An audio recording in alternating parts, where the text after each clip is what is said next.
G'day Bomber fans, the 2023 trade period ended in a bang. We got all our dealing done, we brought in 4 new players and lost 2 more. We improved our draft hand for this season and worsened it for next year. There's a lot to talk about. It was a really eventful trade period. We were one of the busiest clubs and frankly one of the best performing clubs. We won the trade period grand final, or at least featured in it. We did really well. So here is a trade period preview. Before I start, cheers for watching all the videos and commenting on all of them.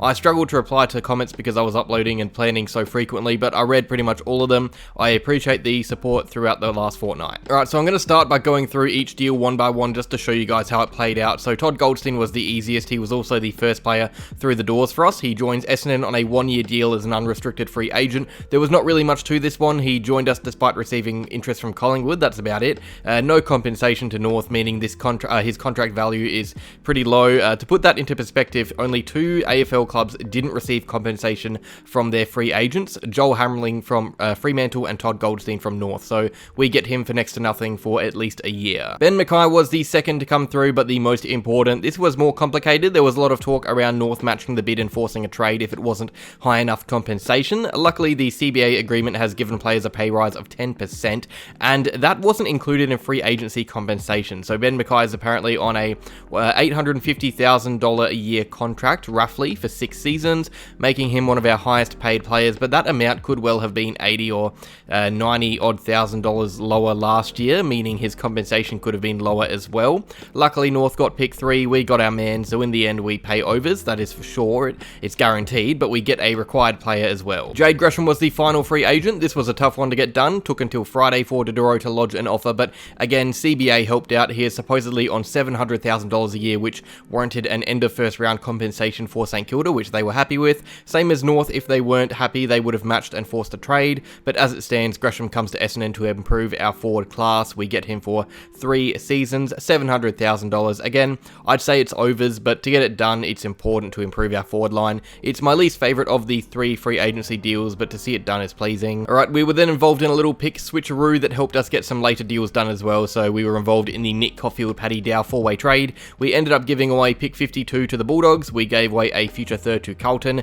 and in return we got a 2023 third valued at pick 35, massive improvement, and a 2024 fourth from Carlton. So we really just shuffled thirds and fourths between years. That is pretty much all we did. It helped us get other deals done, which is important though. Massimo D'Ambrosio was completed minutes before the BZT Duursma deal, I think, and that is because a pick from here was used, from this was used there. So realistically, Hawthorn could have walked Mass through to the delisted free agency period and got him for free. That would have ruined our trade period, I reckon, but Hawthorn played nice. Our rivals were, they did us a favour, they decided to deal. We accepted some late selections that we don't really care too much about. Pick 61, we aren't going to look into that too much, but the future 4th is tied to Collingwood, so that is now our 4th round pick next year. I will talk about why that is next, but that future 4th came from Collingwood from Hawthorn because of a deal, the Jack Ginnivan deal. So I forgot who it was for a second, but that is ours now. And finally, Xavier Duursma and BZT. This was another really interesting trade. This went right down to the last few minutes. You could tell both teams were really not having fun dealing through it. You had player managers coming in and trying to get it done for them. So we get Duursma, they get BZT. Not a straight swap though. In the end, I think that's fair. We have seen more from Duursma, so it makes sense. We give away 3 very late picks. We give away pick 73, which doesn't really matter as we got 61 back from Hawthorn before. We gave away a future 4th, one of our own, and a future 4th tied to Carlton from the Nick Caulfield-Paddy Dow deal I spoke of earlier with the traded picks. So we get our player, we lose late picks. If you didn't know, some might not be aware, you can trade away selections given to you from other teams. So we actually keep Collingwood's future 4th. That means wherever they finish, that's the 4th round selection we get, pretty much.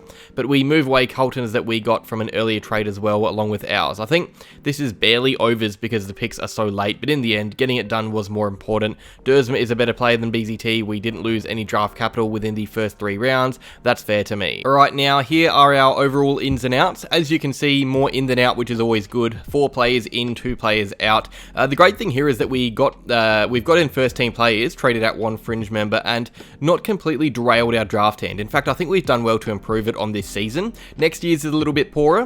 We have a future 4th, but we've traded away a future 3rd of our 4th and then shipped over Carlton's as well. But the good news is no picks in the first 2 rounds were harmed. We get a top 40 back this season, which is good, I think. you can't look at what we started with and be disappointed. We have upgraded BZT, we have got our got out D'Ambrosio, but getting something back in return, although small, and we've brought in 4 players, and not just any players, good players. You look at what we paid for our 4 compared to, let's say, Port Adelaide for theirs. They entered the draft with pick 73. It's pretty wild to see how well we did from free agency. It's a good trade period. Last year was slowish, it was quiet, we got small dealing done, but these 4 players, all in my eyes, are first team players, and we only lose one other first team player who would have been replaced anyway by McKay, so great business from Dodoro in his last year. Where do these 4 players fit in the team? Well, I'm going to create a best 23 for Essendon's 2024 season soon, maybe early next week. I'll probably have a break over the weekend. But Ben McKay is now our big-bodied key defender. He not only has elite intercept numbers, the best in the comp over the last 2 years, but can match it with stronger forwards that have ruined us too often. Todd Goldstein, he's now our stoppage ruck. He's going to not just guide Brian and Draper for a season, but hopefully play plenty of stoppage minutes. Jade Gresham, forward class, he's going to slot in there and add a ball-winning forward who is no stranger to kicking goals. And Xavier Duursma, he's a complete winger, still very young, but good both ways, has lots to work on, but I like the inclusion on face value. Let's look at our draft hand for 2023. It's great. I think you usually see when players are traded in, you lose your draft picks, but our 2023 draft hand has improved. We keep pick 9, we keep pick 31, which has slid down with all the compensation selections, but we have another after it now. It isn't a deep draft. After pick 35 or 40 or 45, there isn't much. In fact, many think there's set to be under 50 players drafted. So pick 4 picks makes sense. That late one will go down a little bit with matched bids. It's funny because early picks get slid down the order because of matched bids, but the late picks go the other way because of how they are bundled to be matched.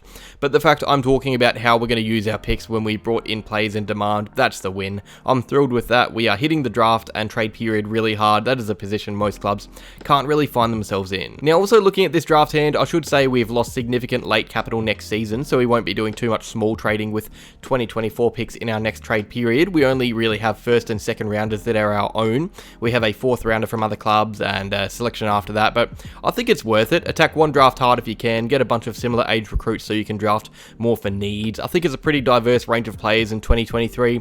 I'm going to have a draft video out in the coming weeks because I'm a bit of a draft nerd, more so than the trade actually, so stay tuned for that. I also want to highlight something Dodoro said at the conclusion of the trade period, which I think is important. He said we are going to be big free agency players in the coming years, even with Rosa at the helm, and I think that's the way to go. Free agents are more affordable when you're trying to build a team. It means you can trade and draft like we're doing this season, but our salary cap is much smaller. It was a $2 million war chest before the start of this trade period. That has almost certainly dwindled down with McKay and Gresham there.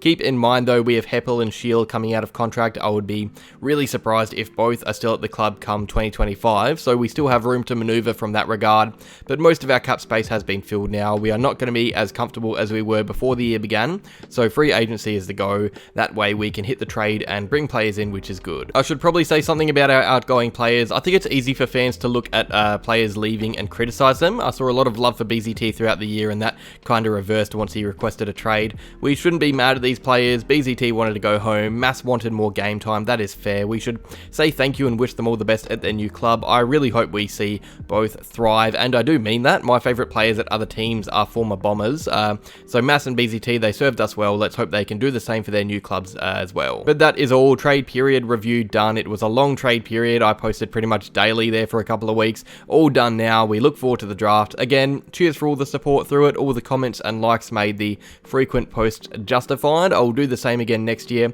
Also, comment down below what you think from the trade period. Give it a grade or something. But that's all. Go Bombers.